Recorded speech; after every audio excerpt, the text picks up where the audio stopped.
The American Clock centers on the story of the Baum family, which is inspired by Arthur Miller's family.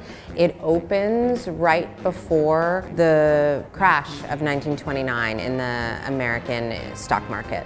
You have this narrator character carrying you through watching both this family as it moves from a thriving upper middle class American family to a family struggling to survive.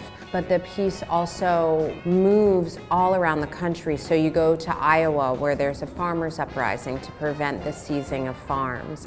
And you go to New Orleans and Louisiana, and you watch in particular an astonishing scene between a white cop and a black cook. And at one point, that black cook says to a kid, you know, this has always been the way for us.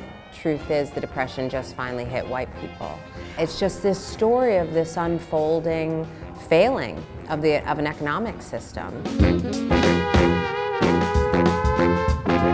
So already from Arthur, there's this invitation for it to be a vaudeville, and he's written all of this period music into the piece. But also the characters talk a lot about the music of the time and talk about how wild it was that such depressing times had some of the cheeriest music in history. That made me think a lot about a desire for a really contemporary driving beat coming into contact with that period jazz. Also, there's this language of the fall, of these falls from grace, of these falls from power. And the piece is really obsessed with the humiliation of both an individual and a system that thinks it knows how capitalism is going to work and is arrogant and stumbles.